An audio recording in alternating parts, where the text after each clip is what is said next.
Hi hello नमस्कार friends, स्वागत आहे तुमचं माझ्या परत एका नवीन ब्लॉगमध्ये. तर आज मी हे जे नवीन कंटेनर घेतले होते ना, ते छान असे धुवून घेतले आणि उन्हामध्ये ठेवले वाळायला. तर बघू शकता तुम्ही, हे जुने कंटेनर होते ना, ते भरपूर दिवसाचे ना आम्हाला चेंज करायचे होते आणि नवीन घ्यायचे होते.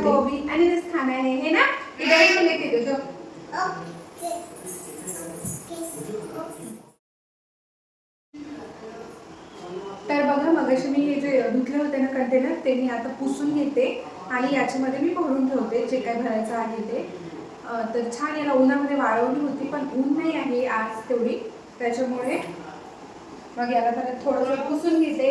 आणि आमच्या प्रिशाचं मध्येच चालू आहे, मला दूध पाहिजे, दूध पाहिजे, दूध पाहिजे.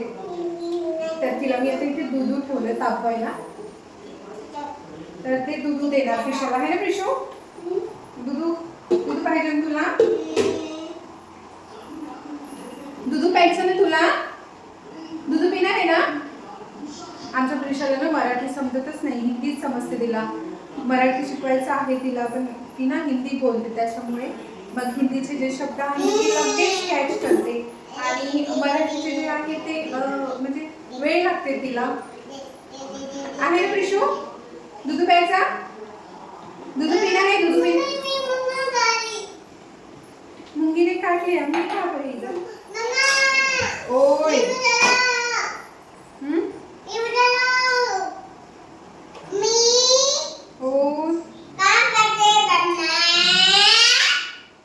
मम्मा काम करत आहे.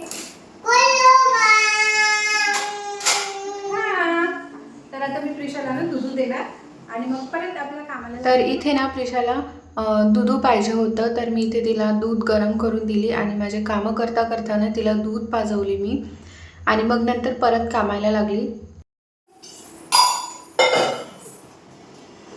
प्रिशा, ते घेऊ नको बेटा.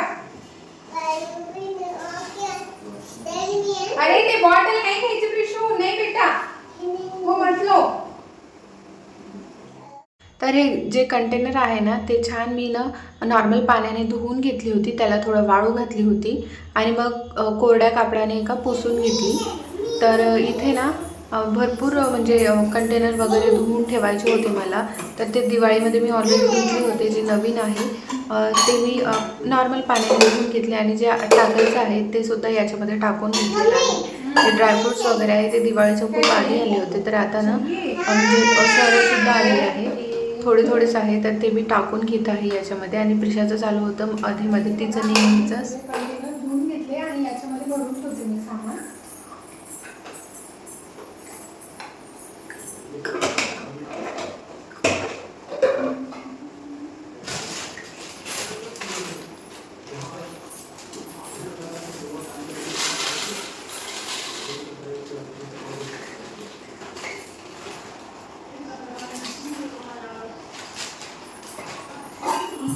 ओके, तर मी ह्या डब्यामध्ये ना काजू आणि बदाम एकत्रित करून ठेवली होती.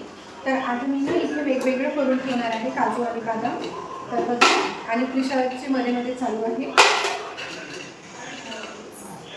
दिवसापासूनचे आम्हाला ना मी कंटेनर घ्यायचे होते, पण आता ते म्हणजे टाईम लागतं आणि आता घेणं झालं. मी नॉर्मली सगळं एका मोठ्या डब्यामध्ये ना भरून ठेवायची. कधी कधी ना त्याचे मुंग्या पण लागायच्या, त्याच्यामुळे मग मी नाही ह्या अशा मोठ्या डब्यामध्ये भरून ठेवत होती. कधी कधी ना याला मुंग्यासुद्धा लागत होतं, त्याच्यामुळे मग मी हे डबे चूज केले. तर आज मी डीमार्टमधून घेऊन आलेले मी. तर आता हे जे ड्रायफ्रूट्स वगैरे आहे ना ते मी भरून ठेवते. दिवाळीच्या खूप आधी आले होते, तर आता संपत पण आलेले आहे. त्याचं किचनमध्ये काढलं तर भरपूर सारे कामं निघते, पण छोटं बाळ असल्यामुळे काहीही एक काम करता येत नाही. म्हणजे तिला बघत बघत किंवा तिचे डॅडी घरी असेल तर मग करता येते आणि तुम्ही बघू शकता. तरी मी करण्याचा प्रयत्न करते. तर बघा तुम्ही, मी काम करताना तिच्याकडे मला किती वेळेस बघावं लागत आहे. तर सगळं भरून झालेलं आहे आणि आता हे ठेवून देणार मी सगळं.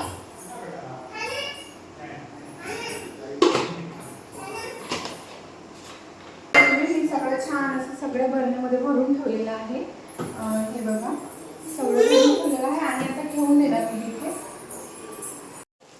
प्लेटमध्ये नको देऊ का? जेव्हा कामं करत असते ना आमच्या प्रिशाचं मध्ये मध्ये काहीतरी चालूच असते. तर मी इथे बेसन काढून ठेवले म्हणजे बाजूला.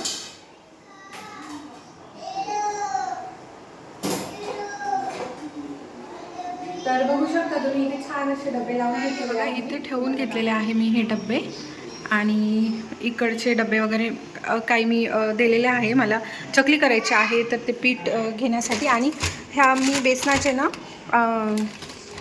लाडू केले होते तर ते लाडू म्हणजे लाडू थोडंसं उरलं होतं तर मी आता शेव करून घेणार. तर बघू शकता तुम्ही इथे मी छान शेव आणि पापडी करून घेतलेली आहे. तर मी ह्याचा व्हिडिओ ऑलरेडी अपलोड केलेला आहे. तुम्हाला बघायचं असेल तर बघून घ्या. खूप छान सिंपल रेसिपी सांगितलेली आहे मी. अगदी टेस्टी असे हे सेव झालेले आहेत. तर फ्रेंड्स हा व्लॉग मी इथेच थांबवते.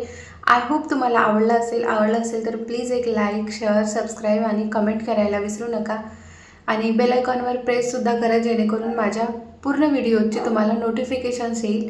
तर भेटते तुम्हाला परत अशाच एका छानशा नवीन व्हिडिओसोबत. तोपर्यंत तुम्ही माझा व्हिडिओ बघल्याबद्दल अगदी मनापासून धन्यवाद करते तुमचे. आणि फ्रेंड्स असंच सपोर्ट करत राहा तुम्ही. मी छान छान व्हिडिओज करेल.